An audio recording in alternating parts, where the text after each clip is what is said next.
अमेरिकेनं भारतावर 25% टॅरिफ लावला. डोनाल्ड ट्रम्प यांची घोषणा. 1 ऑगस्टपासून अमेरिकेत भारतीय वस्तूंवर 25% कर आकारला जाणार. भारतावर परिणामाची शक्यता. भारत अमेरिकेत सर्व काही चांगलं नाही. डोनाल्ड ट्रम्प यांची ट्विट करत माहिती. भारत रशियाकडून शस्त्र आणि तेल खरेदी करतोय. भारताच्या टॅरिफमुळे व्यापार करणं कठीण. ट्रम्प यांची भूमिका. अमेरिकेनं लावलेल्या टॅरिफचा परिणामांचा अभ्यास करतोय. भारत सरकारकडून भूमिका जाहीर. भारत दबावाला बळी पडणार नाही. सरकारची भूमिका. देशातील शेतकरी, उद्योजक आणि लहान मोठ्या व्यापाऱ्यांचं हित जपण्यासाठी भारत कटिबद्ध. युकेसोबत झालेल्या करारातही राष्ट्रहित जपण्याची भारताची भूमिका. अमेरिकेच्या टॅरिफ धोरणामुळे भारतातील अनेक उद्योगांवर परिणाम होण्याची शक्यता. कापड उद्योग, ऑटोमोबाईल्स, ऑटो पार्ट्स, मोबाईल आणि इलेक्ट्रॉनिक वस्तूंवर परिणाम होण्याची शक्यता. औषध निर्माण, सेमीकंडक्टर, ऊर्जा उत्पादन, तांब या क्षेत्रांना टॅरिफमधून सूट. अमेरिकेसाठी या गोष्टी खूप महत्त्वाच्या असल्यानं टॅरिफमधून सूट. टॅरिफमुळे भारताची वार्षिक निर्यात 2 ते 7 अब्ज डॉलरनं कमी होण्याचा तज्ज्ञांचा अंदाज. 2023-24 मध्ये भारताची अमेरिकेत 77.52 अब्ज डॉलर्सच्या वस्तूंची निर्यात. हा आकडा भारताच्या एकूण निर्यातीचा 18% असल्याची माहिती. मोदींची ट्रम्प सोबतच्या मैत्रीची किंमत देशाला मोजावी लागते. काँग्रेसची ट्विट करत मोदींवर टीका. ट्रम्प यांनी भारतावर 25% टॅरिफ ठोकल्याचीही काँग्रेसकडून टीका. भारताचं परराष्ट्र धोरण अपयशी. राहुल गांधींनी वेळोवेळी जागरूक करण्याचं काम केलं. ट्रम्प भारताला त्यांच्या अटींवर झुकवण्याचा प्रयत्न करतायत. काँग्रेस खासदार उज्ज्वल सिंह यांची टीका. पंतप्रधान मोदींनी भाषणात एकदाही ट्रम्प यांचं नाव घेतलं नाही. भाषणात ट्रम्प यांचं नाव घेतलं नाही म्हणून 25% टॅरिफ लावला का? प्रणिती शिंदेंचा केंद्राला सवाल. पाकला उद्ध्वस्त करण्या इतकी आपल्याकडे साधनं नाहीत. आपली लढाई फक्त पाकसोबत नाही तर चीनसोबतही. 2014 नंतर सैनिक आणि नागरिकांच्या मृत्यूची संख्या जास्त. सिब्बल यांची टीका. पाकिस्तानसोबत क्रिकेट खेळण्यावर बंदी आणा. शहांनी आयसीसीच्या चेअरमनला मॅच रद्द करण्यासाठी फोन करावा. ठाकरेंच्या शिवसेनेच्या खासदार प्रियंका चतुर्वेदी यांची मागणी. 24 तासात उपराष्ट्रपतींचा राजीनामा. कारण ते तुमचं म्हणणं ऐकत नव्हते. 26 लोकांच्या हत्येनंतर कुणाचीही माफी नाही, कुणाचा राजीनामा नाही. देशाच्या गृहमंत्र्यांनी राजीनामा द्यावा. राऊतांचा केंद्रावर निशाणा. ऑपरेशन सिंदूर नाव का सिंदूर तर पुसलं गेलं. खासदार जया बच्चन यांची टीका. सरकारमध्ये काही लोक नावं द्यायला परफेक्ट. लोकांचा जीव वाचवण्यात सरकार अपयशी. जया बच्चन यांची टीका.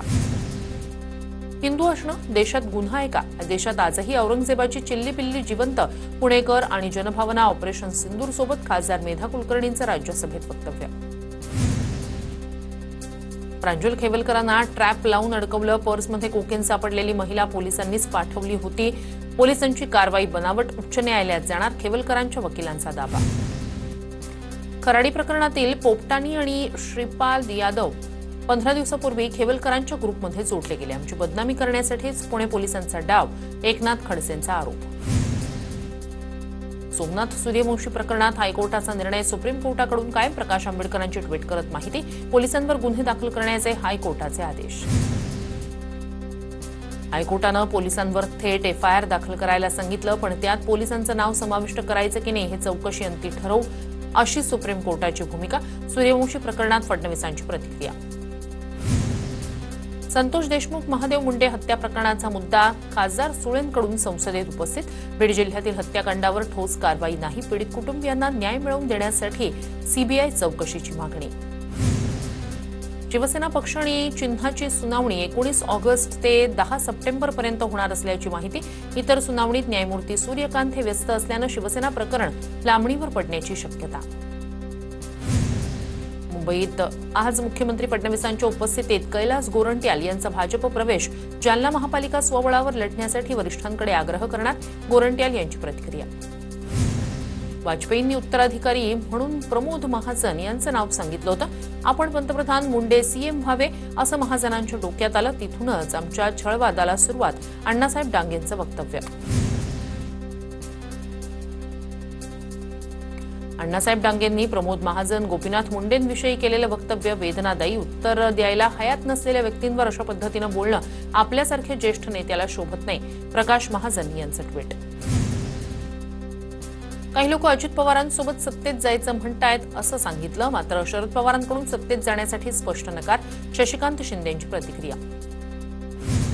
बारमध्ये दारूपीत फाईल तपासणं हा मस्तवालपणा, नागपुरातील प्रकरणावरून खडेटीवारांची टीका, तर बारमध्ये फाईल घेऊन जाणारा अधिकारी निलंबित, शिवेंद्रराजे भोसले यांची प्रतिक्रिया. भाजपसोबत युती करणं भूतकाळातील सर्वात मोठी चूक, भाजप सोडून कुणाशीही युती करायला तयार, पालिका निवडणुकीसंदर्भात रासपच्या महादेव जानकर यांचं वक्तव्य. महादेव मुंडेंच्या पत्नी ज्ञानेश्वरी मुंडे आज मुख्यमंत्री फडणवीसांना भेटणार. ज्ञानेश्वरी मुंडे कुटुंबासोबत मुंबईकडे रवाना. महादेव मुंडेंच्या मारेकऱ्यांच्या अटकेसाठी ज्ञानेश्वरी मुंडेंचा लढा सुरू.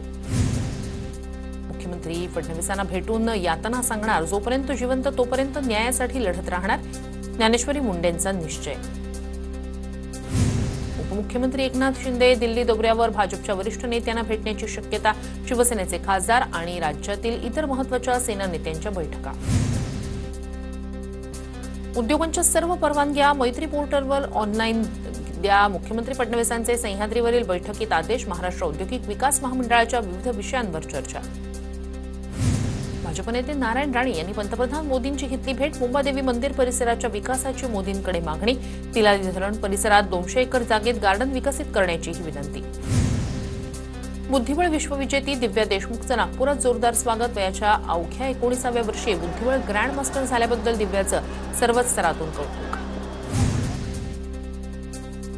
भारत इंग्लंडमध्ये आजपासून निर्णायक 5वी कसोटी. भारताचा प्रमुख गोलंदाज बुमराहला विश्रांती, तर इंग्लंडचा कर्णधार स्टोक्स दुखापतीमुळे कसोटीला मुकणार.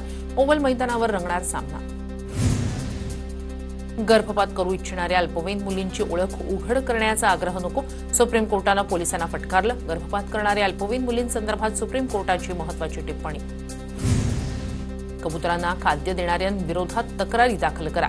सुप्रीम कोर्टाचे मुंबई महापालिकेला आदेश. कबुतरांना खायला घालणं सार्वजनिक त्रास आणि आरोग्यासाठी धोकादायक, सुप्रीम कोर्टाची टिप्पणी. बेकायदा परदेशी शिक्षण संस्थांच्या पदव्या अवैध असणार, यूजीसीकडून स्पष्ट. तर असे अभ्यासक्रम राबवणाऱ्या संस्थांवर कारवाईचा इशारा. विद्यार्थी पालकांनी खबरदारी घेण्याच्याही सूचना. मुंबईसह कोकणात पावसाचा जोर ओसरण्याचा अंदाज. विदर्भात पुढील 3 ते 4 दिवस अतिवृष्टीचा इशारा, तर राज्यातील इतर भागात पावसाचा जोर कमी राहणार.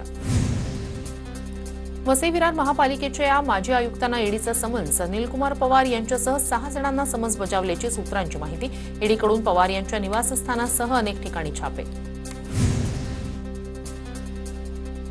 कर्नाळा बँकेतील 560 कोटींचं कथित गैरव्यवहार प्रकरण. 386 कोटींचा परतावा मिळण्याचा मार्ग मोकळा झाल्यानं बँकेच्या खातेदारांना दिलासा. रुपया 4 महिन्यांच्या निच्चांकी पातळीवर. अमेरिकी डॉलरच्या तुलनेत रुपया 52 पैशांनी घसरला. भारत अमेरिका व्यापार करारावरील अनिश्चिततेमुळे रुपया घसरला.